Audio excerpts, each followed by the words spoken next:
Straight Outta Weston. Weston-super-Mare's Double Odd Podcast. Don't worry, it's only me. Welcome to the podcast. Thanks for tuning in. This is our Halloween special. We've got a real proper Halloween guest today. We've got Ellis Rogers. Hello there, hi. So Ellis is from Weston After Dark. Yes, I am, yeah. Do you want to tell people what Weston After Dark's all about? Yes, so Weston After Dark is a walk-in murder and ghost tour around Weston that we'll be doing this Halloween. Awesome. I seen you on Facebook, like your advert, and I was like, what is this? Yeah. Weston. So I looked, and then I see it's about like ghost stories, murder stories. Yeah. And I was like, ticks all the boxes for me. I'm Yeah. definitely up for that. So that's why I had to get you in for the Halloween special. Course, yeah. Thank you very much for inviting me. No. I said I watched your podcast, all the ones that have come out, and I really, really enjoyed them, especially the last one with Deadly MC. I really enjoyed it. I thought especially the part when you were talking about never giving up and stuff like that, and the perseverance that you're both talking about. I thought that was really inspirational. I saw the podcast and I thought about this Weston After Dark stuff, and I watched that and I thought, yeah, I'm going to give it a go, because these two people they've pursued their dreams. I thought, yeah, I'll give it a go, and I feel really, really happy and confident about it. So without giving too much away, Yes. can we talk about a few murder / Yes, we ghosts? can. Yeah. So is it Shrubbery? Shrubbery Bridge, yeah. Shrubbery Bridge. I'm absolutely obsessed with. I don't know why. It's just I literally I went to a house round there, and then I ended up driving down the road, and I was like, "Why is this little bridge? Yeah. This is a little secret gem in Weston." And I went there a few times, and then I was trying to do a drone shot going through it because I wanted to do a drone shot, then leading out. Yeah. And someone walking past told me about this ghost, and I was like, "Huh?" Yeah. So I didn't take much of it, and then when I got home, I was like, "Oh, Google it." Yeah. So I googled it, and apparently there's a ghost of a It was policeman. a policeman, yeah. So yeah, that's it's a really, really cool story. It used to be Shrubbery Bridge. The bridge used to lead to a villa that used to actually be a zoo at one point. So they had all sorts of animals in there during the Victorian era. Yeah, Wow. a huge house with like a zoo inside it. And one time there was a police officer on duty, and he heard that there was a burglary up in Shrubbery Road, all those houses up there that had been there since the Victorian times. And he went up to investigate, and he found both the burglars on the bridge. And they wrestled, all three of them wrestled in each other, and eventually, obviously, the policeman succumbed to the force of him pulling over, and he fell onto the ground and died. And they say that he haunts that bridge ever since. But when I made Weston After Dark, I had heard the story of Shrubbery Bridge, and I think loads of people know that story. Yeah. And that's why I really want to do one where people didn't know the ghost stories, because I know that obviously everyone knows Shrubbery Bridge. So I've got a few that I think that no one really knows about. Well, let's keep them on secret then. Yes. Because don't want to give too much away. I don't. Another one I learnt was about a witch called Patty. Yes. Who Apparently used to live in Weston Woods. Yeah. Did you know about this one? Was it? So there used to be a witch what lived in Weston Woods, like Q-Stock End, I think. Mm-hmm, yeah. Around that area. Yeah, I have heard about her as well. Yeah, so she was obviously a witch, and apparently she used to turn into a hare and a dog and all these sorts of things and scare people away from the woods. Apparently it was an old farmer's tale. The farmers wanted them to keep away from the land. But Patty the witch. But there's another story up in the woods. The woods is very, very haunted. And I think the reason why it's haunted, obviously has been some murders up there, loads of Victorian murders. But one of the most I think gruesome story of the woods is the Welbury Massacre. Have you ever heard of that? No. Well, so basically, obviously, you know the Welbury Hill Fort? Yeah. So Welbury was a hill fort for hundreds of years, and one day that it was attacked. They don't know who the attackers were. It could have been, the tribe could have had a civil war, or it could have been the Romans, or it could have been a neighbouring tribe that's come from Wales. So what happened was basically that one day it was invaded, like I said, and it was a massive massacre. All the women and the children were all killed as well. Wow. And so much so that whoever killed these people actually chopped all the bodies up and scattered them across the hill. Yeah, so the woods is really haunted, and then that's why you get some houses around the woods is haunted as well, because the hill fort used to come down from the hill up to where all the houses are, so in the gardens, and in some houses, notably like I say bottom of the hills, there is like bones found from where they've been chopped up and buried. It's very, very gruesome. That is really that's pretty horrendous, that, isn't it? Do you want to hear an actual ghost story about it? Yeah. So basically, it was going to be on my tour, but it's not anymore because it's quite far away. But you know, Prince Consort Gardens. Yeah. So opposite there, you know those big, huge houses opposite Prince Consort Gardens. There used to be a college. I think it used to be called like Wyvern College or something like that, back in the 70s and 80s and 90s. And I heard this story, which I thought was really interesting, that at one point there was an apprentice working in the basement of this college.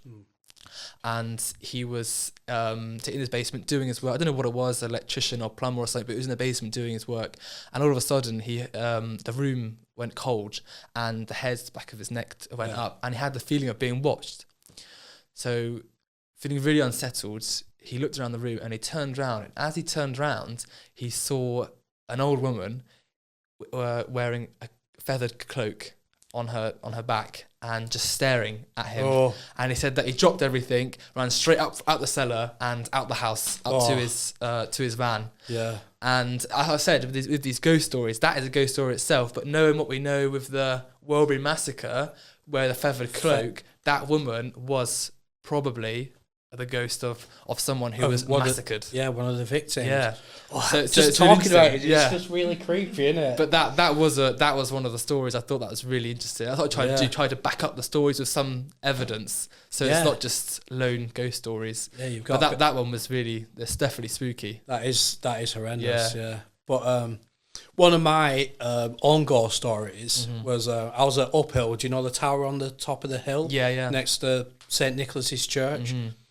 Me and my mate Alex was flying a drone up there. It was at night because we wanted to put a light on the drone and do this a long exposure shot so it looks like a ring above it. Yeah. So we did it, and then it was like, oh, there's a church nearby. Should we go and have a creepy look? Like, see if we see anything. And when we got round the corner, we seen... It was like a white mist. I know it sounds really stupid. The old white mist. But we seen this white mist, and there was no wind or anything like that. And it just went through, and it went like through the graveyard, because we was walking towards it, and you just seen it like really clear, and it just like walked in, and then like walked into the church. It just like... I know, I believe you.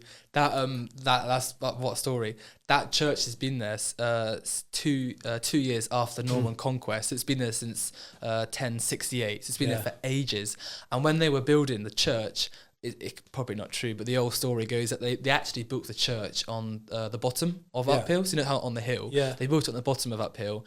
But they build the bricks, go to sleep, the villagers, and they wake up the next night to find the bricks up on the hill.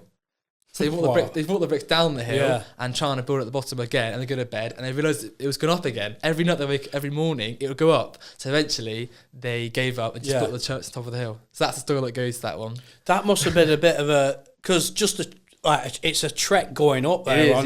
If you just have a walk up there. If you imagine taking all that building stuff as well, it must have been... a massive job to do. It's crazy, but it could have been it's probably an old village tale, but it's still funny. It's a funny it is funny. But that church is actually, they say that it is haunted by a Viking, because during the Viking times, obviously Uphill and Uphill and Well, they were the only villages in Weston. Yeah. So West Town didn't actually exist, but Uphill has been a village for hundreds of years, and the Vikings actually came over and. Again, it wasn't a massacre, but they raided and looted Uphill. And they say that it's haunted by a Viking who is supposed to wail at night over the cliffs. Really? And I don't know, hopefully you can play this photo. I've got a photo of a ghost actually uphill that I've seen from about, I think it's about 15 years ago. So hopefully you can play. Just let me stop you there. Go Let's on. insert the ghost Yeah. picture now. It is proper. It is scary, and you can really. It wasn't white like you're describing, but it was a black shadow, and I think you can see a face as well. It's a really amazing photo. So I'm glad you brought it up. So hopefully, we'll put it on screen now. No, I work around there. I don't want to. Yeah, sorry. It wasn't white. It wasn't dark either. It was like greyish, but you could see it. It didn't have arms and legs. It was like an oval shaped thing, but you could see it just going like that. And I was like, what?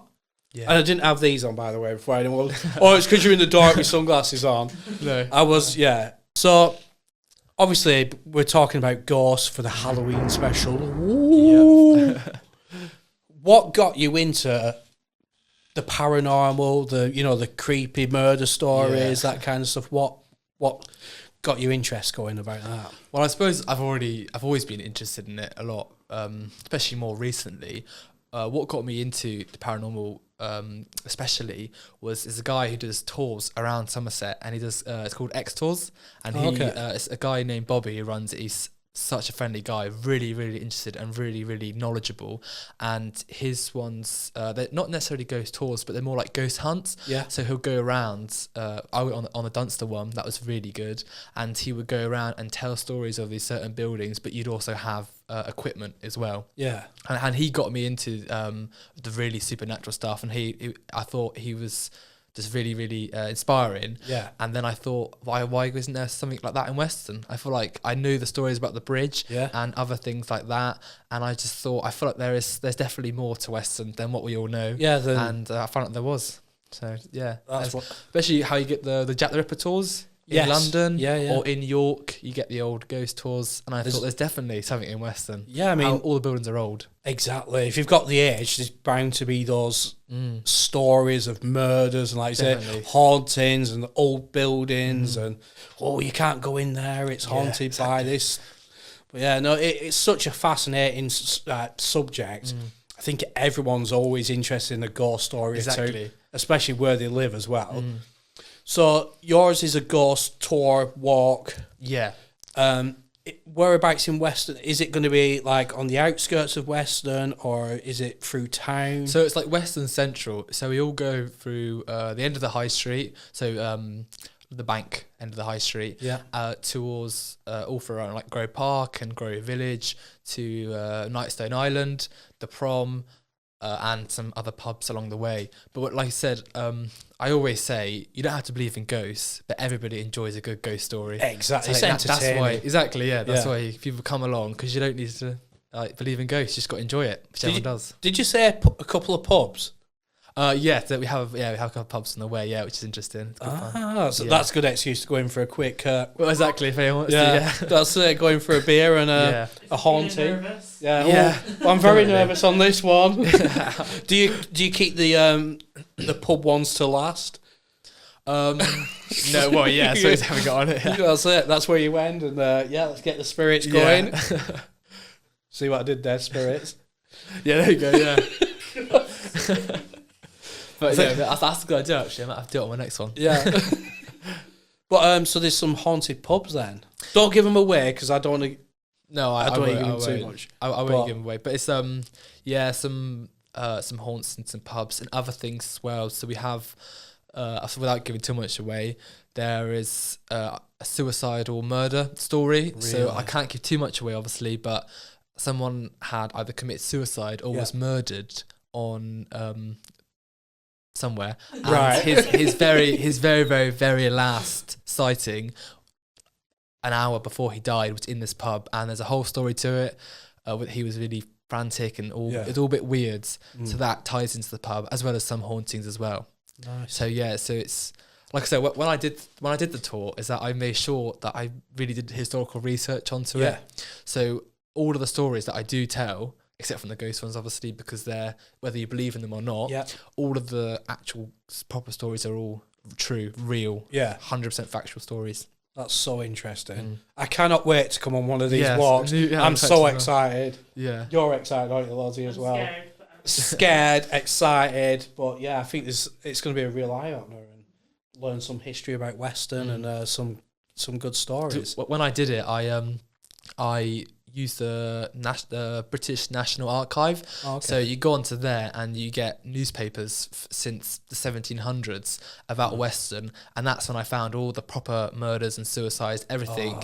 And Victorians were so good at it because they, after when a murder was done, they'd obviously hold a court trial, and the newspapers would have exactly the court trial, like all the witnesses and the evidence, everything. So that's why it's all just so detailed. Yeah. As I did that, and then I spoke to local businesses about their history and their ghosts, which I have, and as well a historian, Brian Austin. I don't know, have you heard of him before? No. He's amazing, man. I never met him, fortunately. He actually died last year, unfortunately.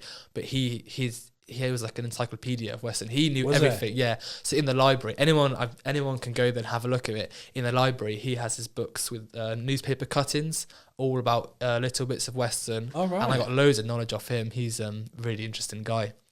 So yeah, that's how I got it all. So it's all true. So it's that's brilliant. I like I said. So if someone was interested in coming on one of your walks, how would they book it? Yeah, so at the moment we have a Facebook, so someone to Facebook message me, and then we do the paying by there. I don't have any website or anything like that, but I think about setting up an Instagram as well. Oh, okay. The next month. So what we'll do, we'll put links for your Facebook page in the description to this. Go check it out because I'm sure if you're into a good story and also getting out.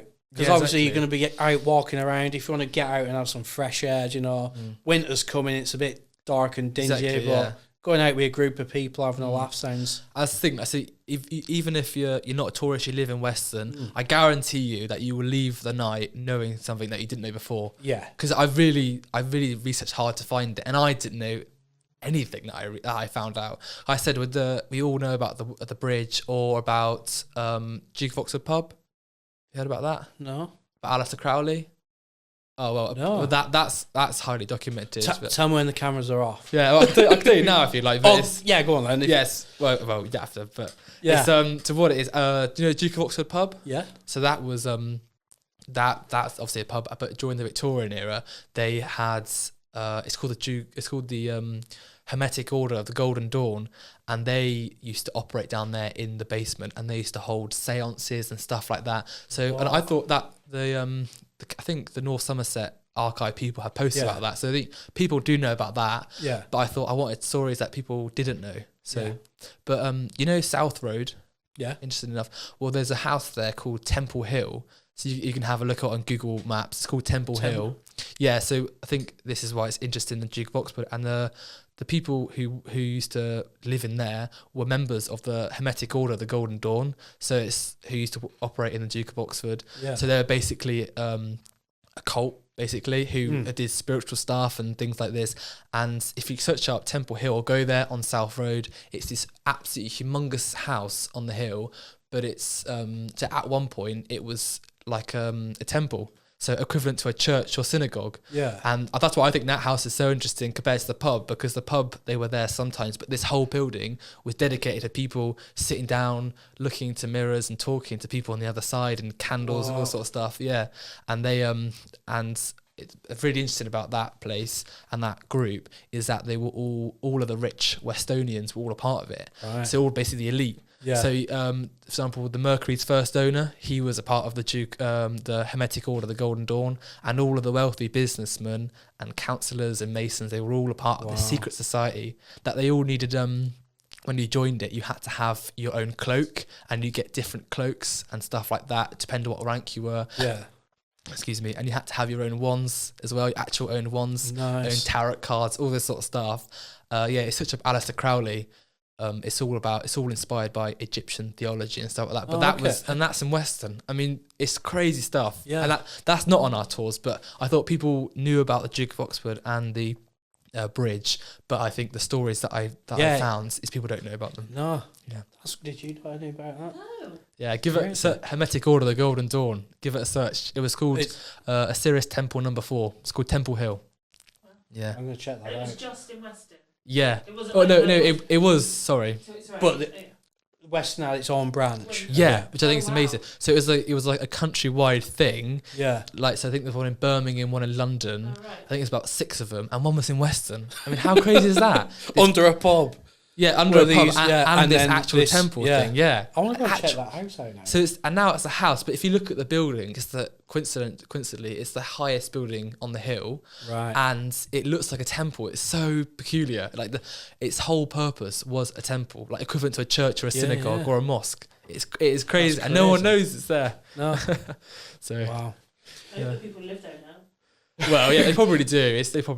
They Temple, might not Temple want to Hill. know because there might be some like creepy goings on and Yeah. stuff. I wouldn't be surprised because they used to like conjure loads of stuff. They talk to mirrors and candles and stuff on the floor. Yeah, and stars. Well, and, exactly. yeah. Yeah, it's all part of that. So it ties Oh. in with tonight. I think it's all very Halloweeny. So we're just going to give a big shout out. Pretty in Petals. They make things out of resin. So if you've got some precious flowers, this is That's wedding really nice. flowers. But I'm trying to. I don't know if I can because of light. But if you shine a light from the back of it, it looks amazing. But these are fantastic. And I've got an idea with. I like pulling things to bits, especially like electronic bits. And I've got loads of electronic bits, and I'm thinking about putting into some resin. But Like one of your broken drones. yeah, because not what I normally do is just stick them on a piece of wood and then But have a look at Yeah, that. that's see really what- really nice. Someone's done flowers, but you can literally put anything in, and because it's see through, I'd like to put some like backlights in it. That's Yeah. really nice. Yeah, thank you very much, Pretty in Petals, for sending those in and giving us a look. Also, they have made us some key rings. Oh wow. Trick or treat. At least you've got a treat. We've got you a Straight Outta Weston Oh wow. key ring Oh nice. made by Pretty in Petals. Wow. Thank you very much. And That's also, great. you've got to have a pair of these. Oh, You've got to be nice, a member of the definitely. White Shades crew. Thank you very much. Yeah, don't wear them on your walks because you won't be able to see where you No. are. Yeah. Nice. That's really really clean. But Thank you. listening to you about your goal, it's fantastic. Do you know? I think it's going to be a fantastic thing for Weston. Yeah, thank I'm you. super excited because I love this kind of stuff. Yeah. And I think it's going to be a real success for Thank you. That's what I say. We say it's a ghost and murder walk. So Yeah. we cover all sorts of ghost stories and obviously murder stories. Yes. Got a couple murder stories, like wife murders, sister murders, and obviously some suicides as well, and some tragedies. Got some really bad, sad tragedies of people dying in awful ways, but accompanied by ghost stories. Yeah. Yeah, so it is creepy, but then you do get the sad part of it as Yeah, well, because it's people's lives. People's lives, yeah. You'd be surprised. This Victorian era just had so many deaths and murders and stuff. It's crazy. Once you discover it, it is Yeah. crazy. Yeah, Yeah. it's like a rabbit hole. Yeah, I was going to say, I bet you can just keep going and going Yeah. and going. And it makes it just weirder when the murders or the whatever happens, the tragedies and stuff. There's ghost stories to accompany it. It's just always weird. Yeah. Awesome. Thank you very much. You've been a fantastic guest. Thank you for inviting me on. Are you hungry? Yes, I am. Yeah. Right. Thank you to Food Souk for supplying us with. Can you pass us? They have supplied us with some food. We've got some pizza. Oh, lovely. And if you like baklava, these guys do the best homemade baklava I've tasted. Baklava. I call it baklava. But there's some pieces in here. They're really weighty, and I cannot wait to eat. Hopefully these guys don't want any. You don't, yeah. You're watching a scary film. Yeah. That would be That's the way. a great end to this evening. End with yeah. But thank you very much, Food Souk, for this. Really appreciate it. And we've been Straight Outta Weston, Weston-super-Mare's #1 podcast. Definitely. Thank you very much for tuning into the Halloween special. We've had such a good time. We've learnt some real interesting, creepy stories. Yeah. But yeah, it's bye from me. Bye from Bye. Ellis. Thank you very much. Bye from Juicer Lozzie. Bye. See you later, guys. Thanks for tuning in.